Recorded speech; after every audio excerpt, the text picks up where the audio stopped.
J, c'est le départ. J'ai enfin retrouvé la team itinéraire évasion qui était bien en retard ce matin. Ça la fout mal pour des organisateurs de voyage, mais c'est pas grave, on dirait que j'étais bien en avance. C'est ça. C'était à l'heure, on va dire. Ouais, voilà. Ah, dans la joie et la bonne humeur. Ben là, on est super contents. Voilà, c'est super content. Le 27 mai dernier, j'enfourche enfin ma moto pour partir sur l'un des événements que j'ai le plus fantasmé, le Tourist Trophy. C'est avec Itinéraire Évasion que je prends le départ. Cette agence de voyage moto vous propose des parcours partout en Europe et même au-delà. Je vous raconte dans cette vidéo mon voyage, 3 jours aller, 3 jours retour, plus de 3500 km, le tout pour rejoindre la mythique île de Man. Bref, j'espère que ça vous plaira et que ça vous donnera envie d'y aller, ou en tout cas que ça vous donnera la nostalgie si vous y êtes déjà rendu. Est-ce qu'on s'imposerait pas un peu partout, nous? Là.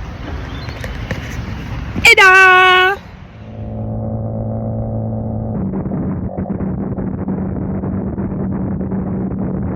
Ah ouais.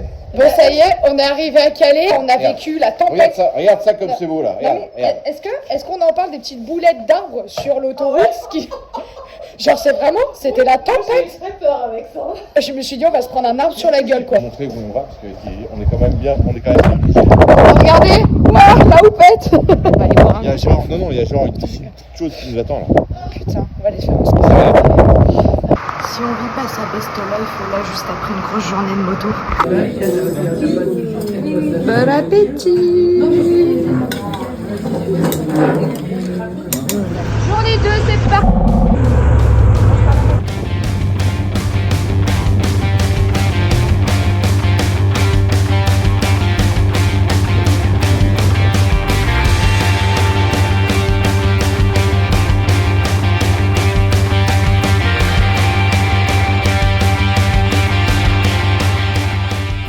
On avait dit chat noir. Rigolez. Et c'est qui le chat noir? Et voilà, et ça commence bien. Voilà.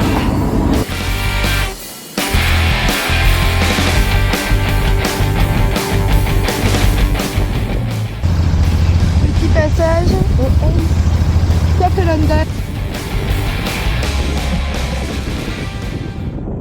Journée numéro 3, ils sont encore en retard, je dirais, ou en tout cas je suis encore en train de les attendre. Matinée visite pour moi, ce matin on est devant le musée national de la moto, donc on va pouvoir regarder je pense des petites pépites et après on file du côté de Hinckley pour visiter l'usine Triomphe, voilà donc ça va être sympa. Je veux rien dire. T'as dit quoi? Là globalement, il y a plus de bécanes. Elles ont toutes plus de centimètres cubes que celles que tu as en ce moment là. Oui, enfin, même si elles ont plus de centimètres cubes, très sincèrement, Regarde, je passe mon tour. Régulateur adaptatif. Oui, je me plaignais Adaptatif. par le régulateur de vitesse. Oui, Adaptatif. tu les gardes tes bonnes idées, hein.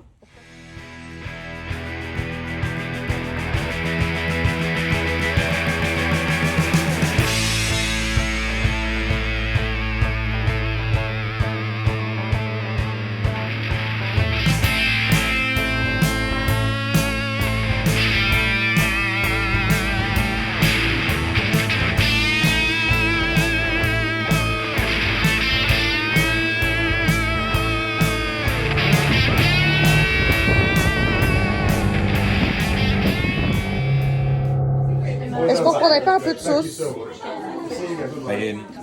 On va saucer un peu. On va saucer un peu. Ouais. Regarde. Allez, sauce. Oh punaise.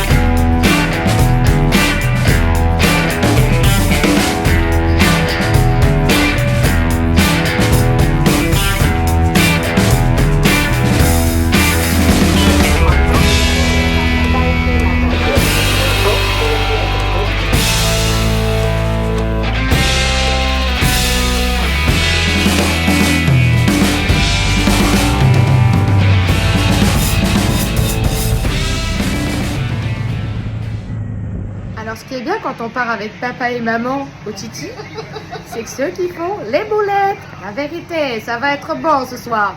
Tout ça avec quand même le replay du Titi, parce qu'aujourd'hui on l'a pas vu qu'on était dans le bateau. Voilà. Je me les chute dans la bouche.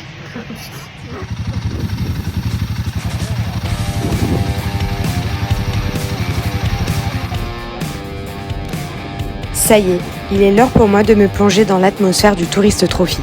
Je pose enfin mes roues sur ce tracé mythique aux 264 virages. Nous traversons lors de l'ouverture des routes avant les courses des spots incontournables tels que Ballow Bridge, Craigny Bar ou encore Bungalow en passant par Ballacrane, Bray Hill ou encore Glen Helen. Je découvre l'adrénaline qui règne avant les départs. Mais je découvre aussi et surtout cette adrénaline qu'on a lorsque les motos ou encore les sidecars nous frôlent à 2 cm de là où nous sommes posés. Les courses s'enchaînent entre Super Stock, Superbike ou encore Super Sport et ce qui m'a particulièrement scotché, le sidecar.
On est dans le taxi, direction l'apéro des Français.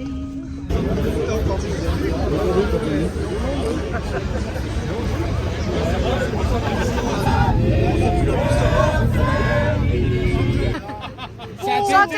C'est un Télétoubis. C'est vrai? T'as un Télétoubis toi? Ouais, le Télétoubidou. Il peut en mettre dedans. Oh la vache. Ah, sur YouTube. Est-ce qu'on est content de prendre le bus là, le bus anglais? Oui. Oui. Au rang de l'apéro des Français.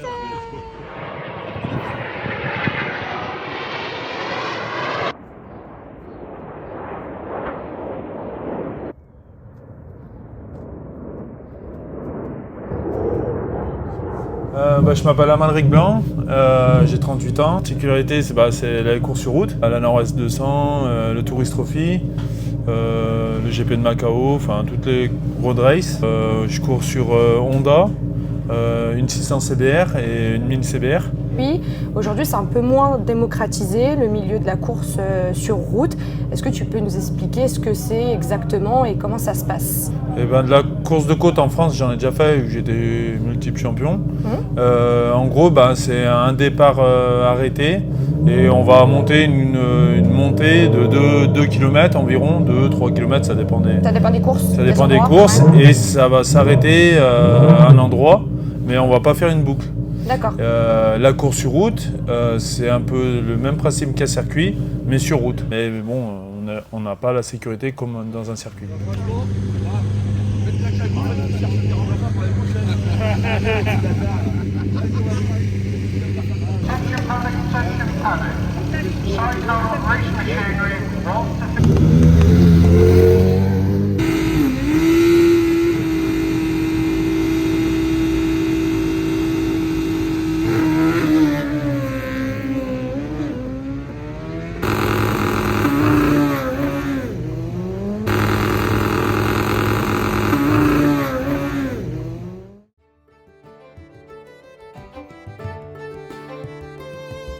Je profite de ces quelques images de ma balade solo d'environ 4 heures dans le sud de l'île pour remercier Royal Enfield du prêt de l'Himalayan 450. En effet, si à titre perso j'ai la 411 pour faire un peu de tout terrain, celle-ci est quand même plus puissante et plus moderne pour faire autant de routes comme je l'ai fait. Elle conserve néanmoins l'esprit baroudeur, simple et robuste qui a fait le succès de la première Himalayan, mais avec le double de poney, 40 chevaux. Bref, j'ai passé un super trajet à ses côtés, j'ai été impressionnée du nombre de personnes qui ne connaissaient pas forcément cette moto et tout ce que je peux vous dire c'est que c'est un excellent rapport qualité-prix, surtout quand on voit le prix des trails sur le marché à l'heure actuelle. Si vous avez encore un doute, je peux que vous conseiller d'aller l'essayer.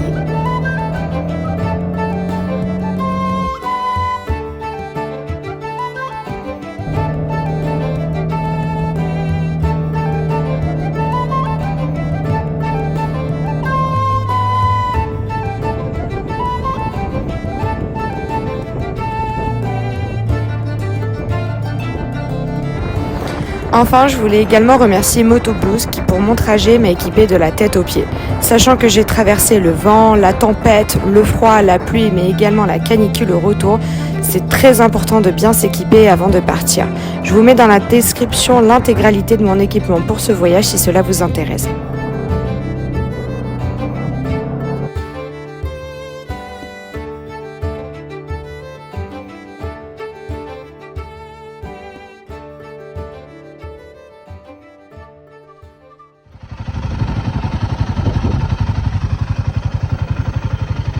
Ce matin, j'ai pris l'Himalayan 450 et je suis partie solo direction le sud de l'île pour aller voir différents spots, notamment Peel, Castletown et la fameuse plage des phoques où je viens d'arriver. Je vous laisse admirer comment c'est beau.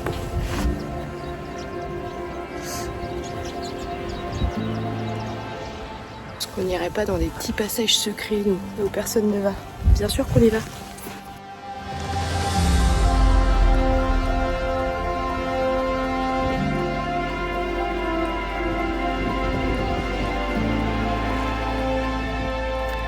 Ça y est, vous arrivez dans les dernières images de cette vidéo et c'est pour moi la fin du voyage. Il faut bien repartir, refaire le trajet en sens inverse avec les mêmes étapes, mais l'âme un peu différente. Car après avoir vécu ça, on ne revient jamais tout à fait pareil. Le Tourist Trophy, c'est une claque, une piqûre d'adrénaline, d'émotion, de respect pour ces pilotes qui tutoient les limites. 3700 km plus tard, je suis de retour à Chambéry. Fatiguée peut-être, heureuse c'est certain. Je viens de cocher l'un des plus beaux rêves de ma vie de motarde. Le cœur chaud, les souvenirs plein le casque, et déjà une petite voix dans ma tête qui me chuchote. Et si tu y retournais l'an prochain? Et ben ça y est, c'est une fin de road trip. Après 3600 bornes, le lac du Bourget, on est chez nous, la Savoie, et on est content d'être rentré parce qu'on en a plein le cul. Bon, merci Itinéraire Évasion, c'était trop bien. Et si on veut faire le titi, on fait quoi? Eh ben on va sur votre site internet. Et votre métier c'est quoi? Vendre du rêve. Ils vendent du rêve. Et là on va vendre du dodo.